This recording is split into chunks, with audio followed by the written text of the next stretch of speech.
This is an ACU Centre for Liturgy podcast. Speaking of liturgy, Archbishop Denis Hart, Archbishop of Melbourne from 2001 to 2018, was the president of the Australian Catholic Bishops' Conference and a member of the Congregation for Divine Worship and the Discipline of the Sacraments.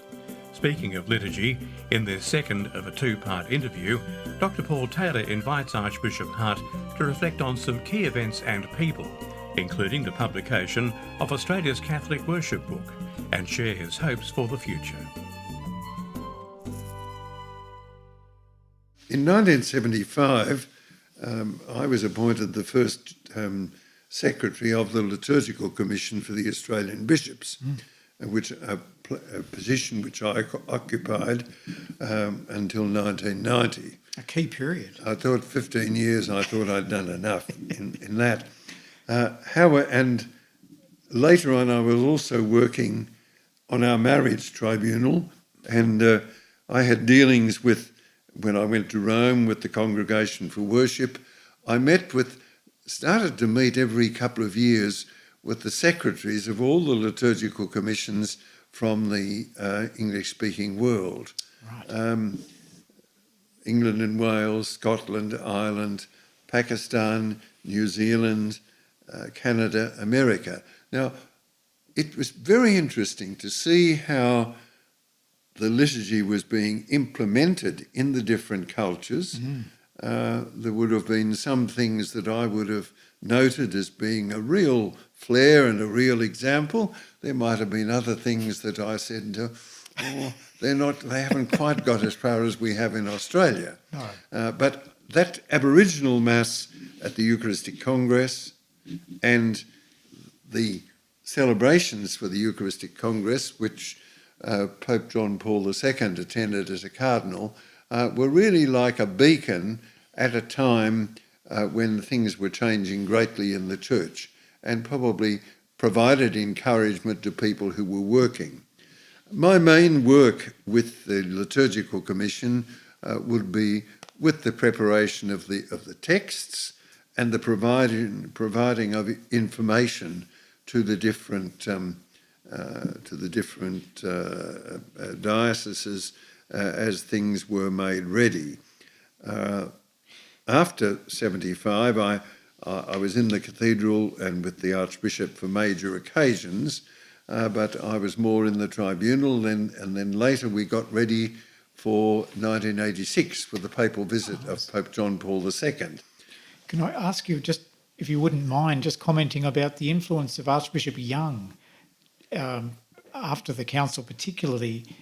He's often regarded as one of the leading voices of the Australian bishops around the time of the council, and clearly a key player in implementing the liturgical reform around. Archbishop Young was a Queenslander and then later came to be in Canberra, Goulburn and in Hobart. But his interest in the liturgy and his involvement with the foundation of the International Commission, there are records of meetings at the council hall to try and get a group of bishops together to get their experts to translate into English. And he provided great leadership. And you've got to remember that the liturgy, the former liturgy, was very complicated. Multiple signs of the cross, many genuflections. And that tended, while it provided a climate, it tended to obscure what the liturgy was about. It didn't draw people in. It became something to watch. And I think, without in any case being critical, some people who miss the old liturgy do so because they see it as something very elevated, very sacred, which it is, but very far away from us. And therefore the simplification of the liturgy after the council made it much clearer. I have celebrated solemn pontifical mass in the old rite a couple of times, not in recent years, but there are so many things of court ritual, kissing of hands and unnecessary bowing and genuflecting to bishops and things like that, which are not part of the culture of the people of today, and which really don't speak in the way that they might have spoken in a former time. No. So I would certainly believe that the renewal of the liturgy after the council is very important and very powerful, and I think the following of the renewed liturgy is something it's not an optional extra. No. And I think that's why Pope Francis was more strict in what he put out last year about the use of the older form, because he believes that sometimes if people are locked into the thing that they think is their own and what they prefer, they're not embracing what the whole church is embracing. And the Second Vatican Council was a council of the church, and it is now not an optional extra, but it is the policy of the church with the purpose of drawing together in full, conscious and active participation, which brings people forward together. Yes. I think people who are people of great faith, who have developed an attachment to the old rite, perhaps have legitimate complaints where about the abuses and the trivialisation of music, the trivialisation of the way in which the liturgy is celebrated. You know, Father X running a running commentary through the Mass. Yes. And that, of course, has spoiled. So we must keep the sense that we're in contact with God, that we're reaching out to God, and that we need to go forward to the future together with a deeper awareness of God, full and conscious participation, a deeper awareness of the Scriptures, and a deeper readiness to spend silent time in prayer so that they can touch us and challenge us on our journey along to eternity. Thank you. After the publication of the lectionary in 1981, another big project you were involved in, and I do remember Father Bill Jordan speaking about this collaboration, was the preparation of the Catholic Worship Book, also published by Collins and E.J. Dwyer. Would you like to comment on that collaboration, that project? Yeah, both Bill and I, and many others, we were suddenly looking, we had liturgy, we had new hymns, we were lacking in resources. Now, even though some of the American publishers didn't cooperate with us, and that was unfortunate because some of the hymns that they had become very popular. But however, that was, it'll be different now. We'd learned what the Canadian Book of Worship was doing. We felt that the best way to get people to participate was to put the hymns, all the parts of the Mass and the Psalms into people's hands and to give them good examples of that. And that's why we got Bill and I got Collins to, Archbishop Little approved it, and we got Collins to cooperate, and we got the cooperation of all the Australian bishops because they could see. And we then approached the owners of the various music copyrights, and we were successful to a degree in getting them to allow their hymns to be used. And I think in the second edition, which has been published more recently, some of those things are in a much richer, deeper way.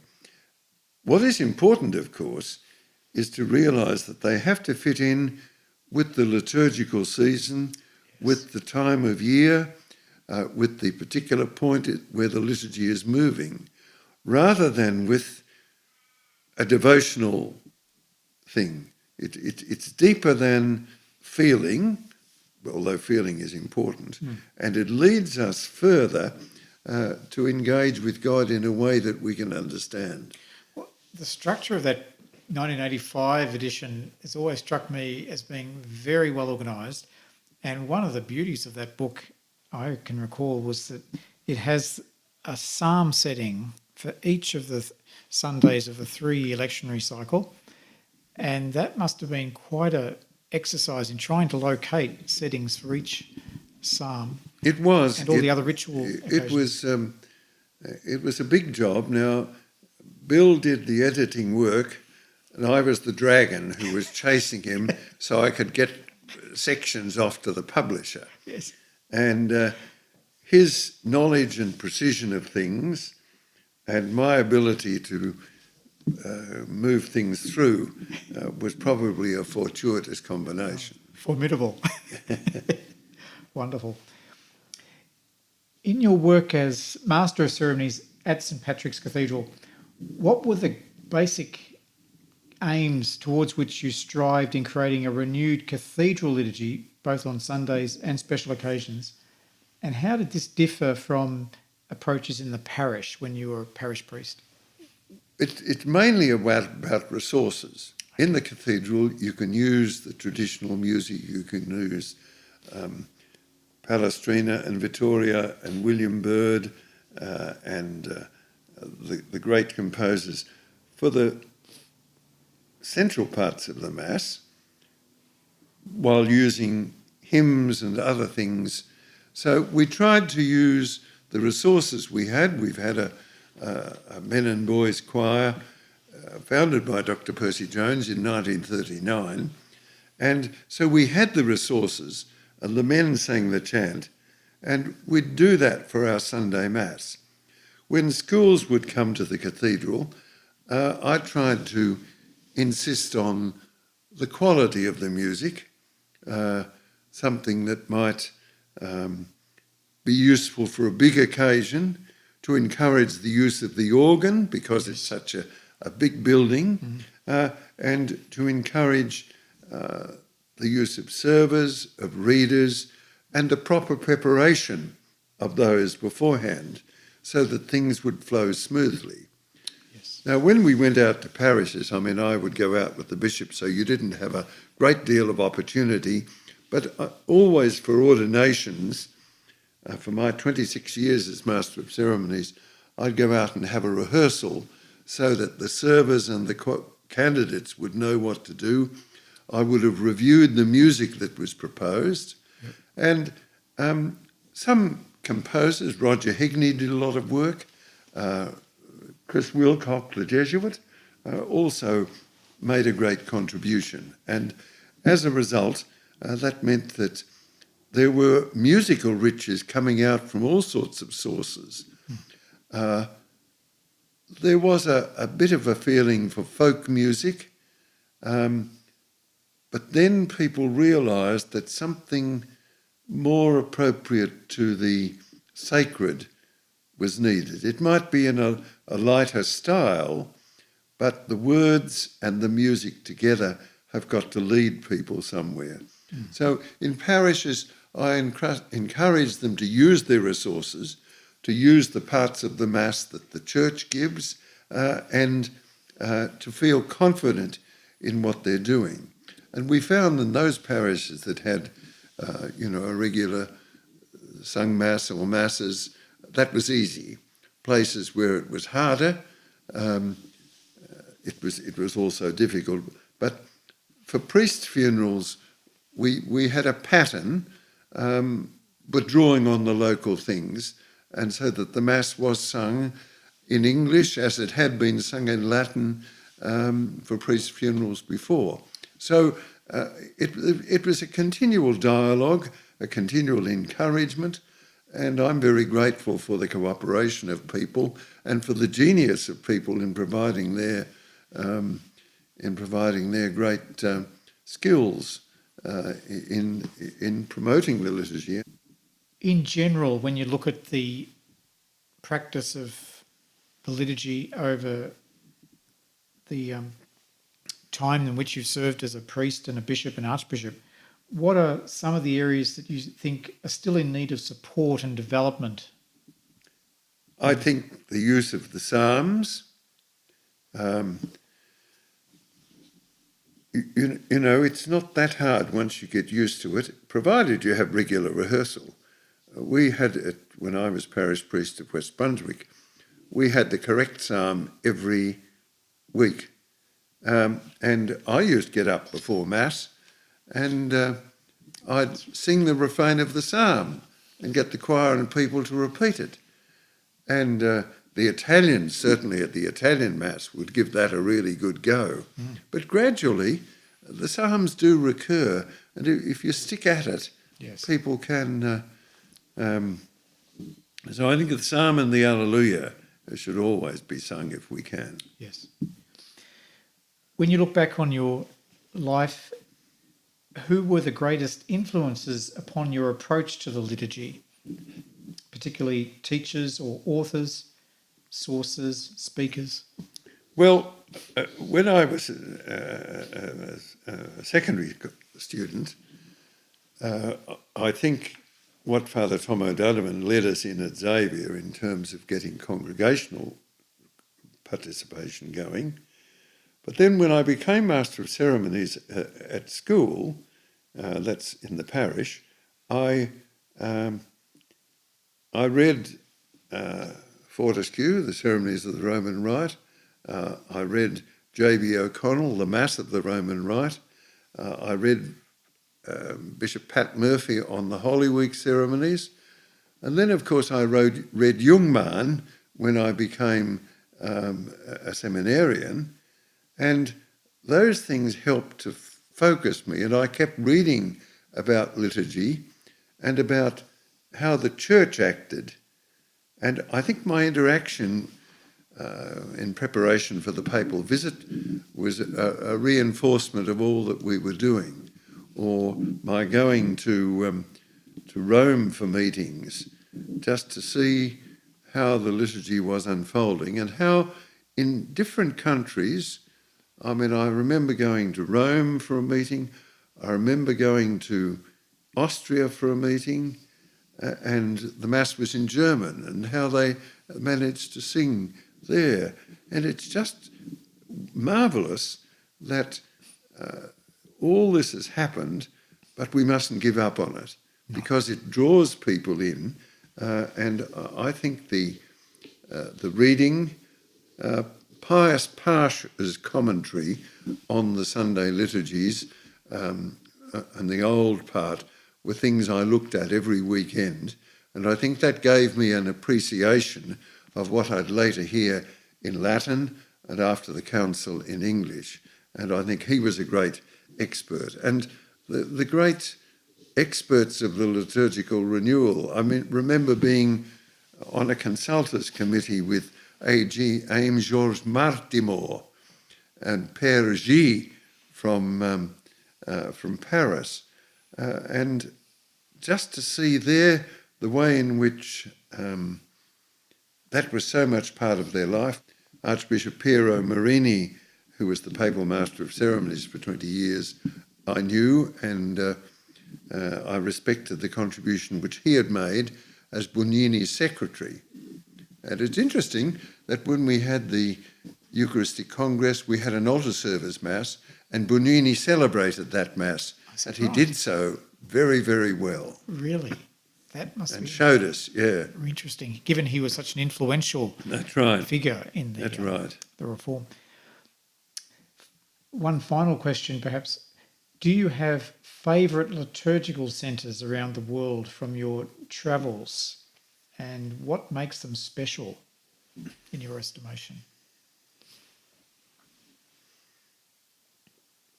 I suppose I've been to many places, but I suppose the great formation things have been the meetings with liturgical secretaries, the ideas we were exposed to, the meetings as a consultor of the Congregation for Divine Worship.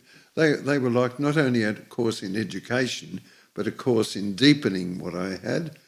And then as a bishop, the involvement in the International Commission on English in the Liturgy, and my later membership of the Congregation for Worship. All of those things were like a special seminar each time I went, because you'd come away with new ideas and you'd relate over meals with your brother priests and religious and so on, and it was very profound and very special. Is there anything else you would like to add that we don't, or you haven't think we've covered sufficiently? I have great trust in God's church, founded by our Lord Jesus Christ, who shared our human nature. The insights of the church and her reflection on liturgy and worship have made a profound difference to my life and continue to inspire me as I celebrate Mass, sometimes in the parish, sometimes here at home, and remind me that I'm in contact with my sisters and brothers in the Universal Church. I'm invited to full and conscious participation, and to know that I'm one with the Holy Father and with my brother bishops and priests in what we seek to do in reaching out to Jesus Christ for the good of the people who are our sisters and brothers. We don't possess these things. These things are actions of the Church in which we are all specially involved and in which we reach out and receive tremendous graces and tremendous wonder, because our God is wonderful and he's always drawing us on a little further to what he promises for us and what we will see in eternity. Your Grace, thank you very much for your generous contribution to our podcast, Speaking of Liturgy, and for your wonderful work as priest, bishop and archbishop here in the Archdiocese of Melbourne. And we wish you every blessing in your retirement and your contribution here in the parish cluster of Camberwell and Deepdean. Thank you very much this afternoon. Thank you, Paul, very much. I am very grateful for all that you are doing and that the Centre for Liturgy under Professor Claire Johnson is doing to promote a deeper understanding of liturgy and to promote those who will lead in liturgy, in music, in teaching, and in deepening the faith of people in our God who loves and understands us. Wonderful. Thank you very much, Your Grace. That was part 2 of an interview with Archbishop Denis Hart, who reflects on some key events and people, including the Catholic Worship Book, and his hopes for the future.